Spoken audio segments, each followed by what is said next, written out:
Another harrowing tale of utter brutality, this story plumbs the depths of darkness contained in the human psyche. We open on a voiceover of a tarot reading, and things are really not looking that good. We then transition to the recipient of the reading, Poindexter, aka Fool, attempting to relieve himself of his ignorance and wishing he could do more to help his sick mother. Not to pile on too much, but he's then surprised to find a man in the house, Leroy, his sister Ruby's friend, who then sits him down to inform him that they're scheduled for an eviction tomorrow. You see, they're 3 days late on rent, and the owners are looking for any pretense they can use to bounce them from the property so they can tear it down. Leroy loves to help, but since nothing in life comes easy, he offers Fool the chance to earn the money he needs. We get a little more context around this after transitioning to the landlord and lady, Daddy enjoying his supper of meat and bone, and his trad wife mother, who confirms through commentary that they're looking to build some higher rent condominiums on their various properties. The next morning, as Fool returns to his home in the scummiest slum building on the block, it becomes apparent why Leroy insists to Ruby that bringing her young brother under his employ is his best prospect for making that cheddar, which is what the kids call money. He drives this home by sneeringly remarking not only that their mother's cancer is easily treatable for anyone who has the funds, but that the target of his larcenous desires happens to be the shitbag landlords who own the building. You see, he happened upon a piece of mail at the liquor store they own that had the landlord's home address, and the letter's contents expressed an interest in purchasing the recipient's collection of golden coins. Back at the freak house, Mother dresses Alice, her slave daughter, and does her best to teach some manners. She seems to pass the exam until Mother notices a fork is missing. The nature of their relationship is elucidated when Mommy wonders if she's gonna have to smack a hoe, but Alice gets an assist via the vent from a strange hand.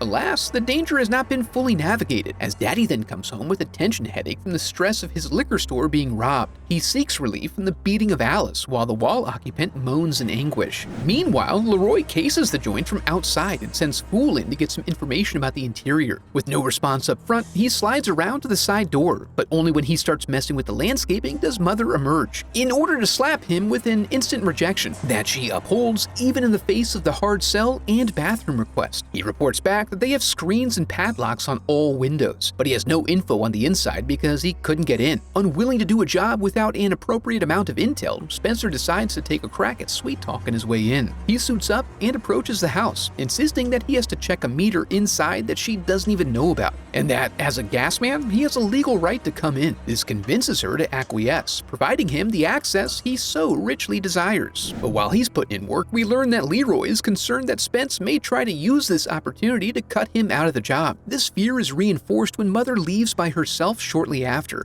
implying that Spencer's inside the house completely alone. In a panic, he pulls fully into the driveway to see if they can scope out what's going down. On the way in, Fool has some doubts about committing his first felony, but since he's inside, he's technically already done it. So what difference does it make now? Inside, they find locks everywhere and heavy doors. However, with just a little effort and the appropriate angle, I done busted this house, Cherry. Gross. They are immediately attacked by a dog, and it won't stop no matter how much Fool begs it. They do manage to give the good boy the slip and lock themselves inside for safety. As they get their bearings, a noise from upstairs draws their attention. It's a very tense situation, which is obvious from their acting. So Leroy forges ahead on his own while Fool waits in the living room. However, a curious noise draws Fool to the basement door. He peers through and sees Spencer's clipboard, so he unlocks the door and goes down the stairs, but only until he hears another strange noise.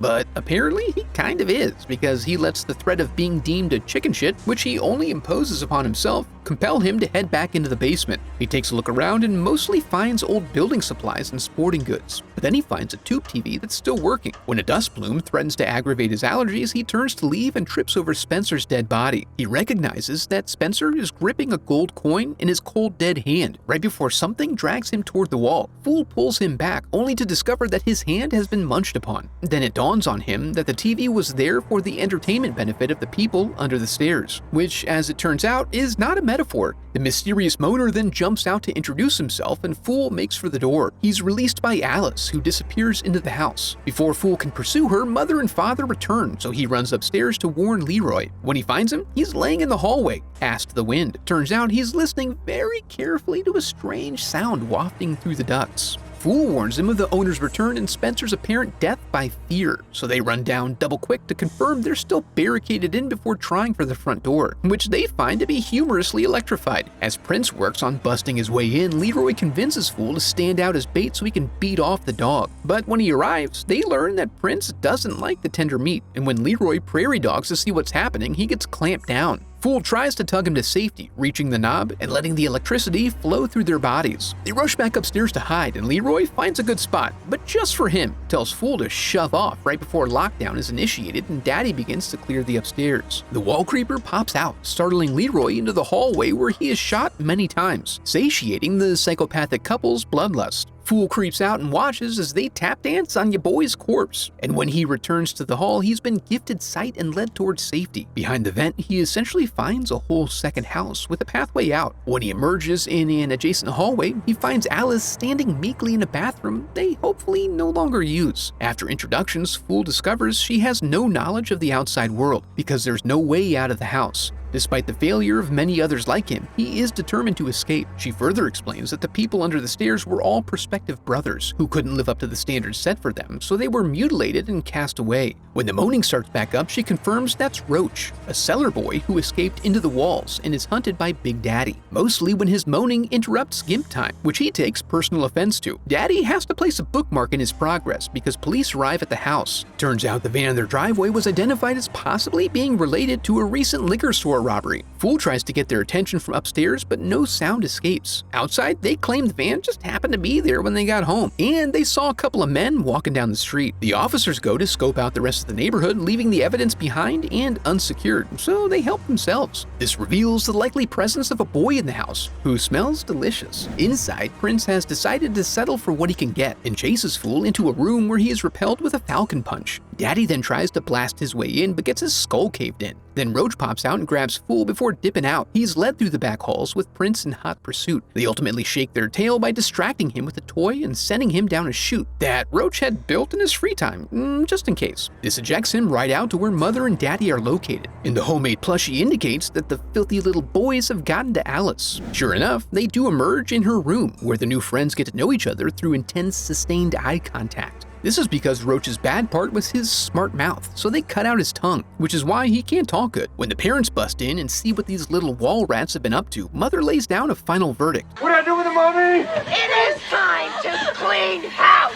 Literally, as they offer Fool a quarter to help them tidy up the place. Then they toss his ass in as Mother supervises Alice as she cleans up the blood, while also losing her damn mind. When she's finished, Alice is put to bed and informed of their intent to kill Fool. Downstairs, we find that Daddy likes it raw, but is also incredibly wasteful. There's still a lot of good meat on that torso. He then sends Fool into the pen before leaving. But in a twist, the people under the stairs turn out to be superstitious ghouls, retreating at the sight of Leroy's apparent rebirth. It turns out it was just Roach fooling on them to facilitate an escape. Once they are safely tucked away inside the furnace, a strange sentence to utter, Fool sees that Roach didn't make it out of their altercation unscathed, and also that he has some of them golden coins. He gives them in exchange for Fool's promise to help get Alice out of here, and then he expires. Since it's bad luck to break a promise to a dead man, Fool begins clawing his way upstairs. Prince's exasperated attempts to get at him distracts Daddy long enough for Fool to pop out in Alice's room and rupture his nutsack before scurrying back into the wall. Daddy attempts to solve this problem by using Roach to warm the house, sending a comforting smoke billowing softly through the ductwork. This prompts the young escapees to bust out, which has to be hell on the HVAC efficiency.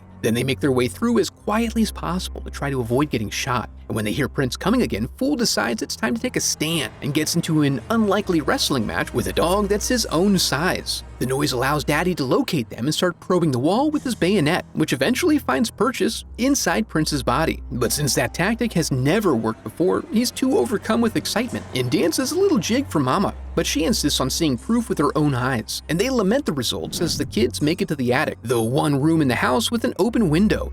Fool suggests jumping into the koi pond below. Alice is hesitant, however, and this results in them getting split up when Daddy runs in, forcing Fool's hand and forgetting himself in his zeal by firing off his gun into open air. Back at home, Fool and Ruby get confirmation that the gold is enough for both their rent and their mom's operation, after they trade them in for cash. Then the elder relays some spicy rumors about Mother and Daddy. That brother sister act you messed with are evil, plain and simple. Brother and sister? Brother and sister. After a bit, Fool takes a moment to make proactive amends with his mother for what he must do next. Step outside to a payphone to call the police and report a case of abuse. But when the police arrive, everything is cleaned up and there aren't even any kids around. Plus, the lovely owners are just so damn charming. After the officers leave, the pair resets the house and goes to get ready for bed. Along the way, Mother expresses concern about the police leaving the back door open so long, risking someone escaping, but not expecting an infiltration. Fool selects himself a nice hefty bludgeon and creeps upstairs, inching toward the sound of evening prayers, but they were goofing on him. Gimp Daddy jumps out and Fool gouges his eyes the way he likes, before blasting Mother's uterus into her throat. They chase him downstairs where he made like he got away, but his intent was never to leave. Instead, he ventures up through the chimney and releases Alice from the inside. He arranges to meet her at the special window. Before leaving, he informs Alice that she has no ties to her parents, as they are siblings who kidnapped her when she was young. She reciprocates by informing Fool that the pond has been drained and there are now bombs wired up all over the joint. Thinking quickly, they head to the roof and work to attract attention, using Daddy's eagerness to harm them as an opportunity to brick him in the face. Then the pair Donkey Kong's Mother, herniating a disc at her C6 on the way down to the basement. Fool tells Alice how to get out from here and circles back to take care of some unfinished business.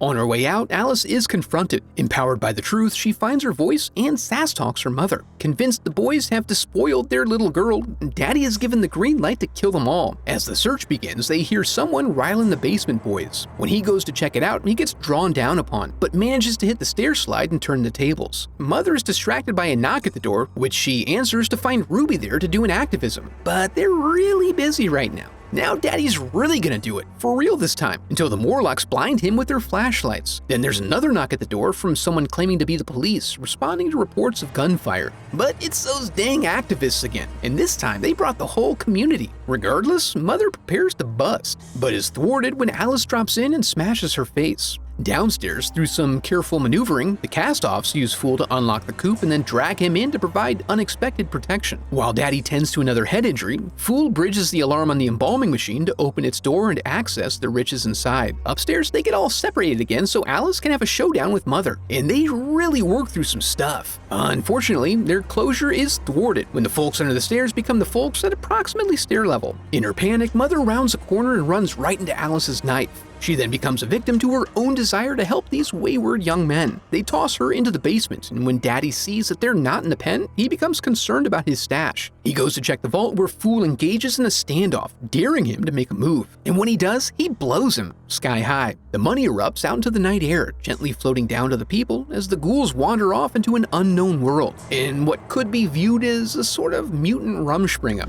Well, that was brutal, but if you're looking to go deeper than that, be sure to check out this video next. Now that we're here, I want to congratulate you for making it to the end of the video and affirm that you are a very special person because of it. And if you enjoyed the video, I would love for you to become a part of the channel by subscribing. Thanks for watching.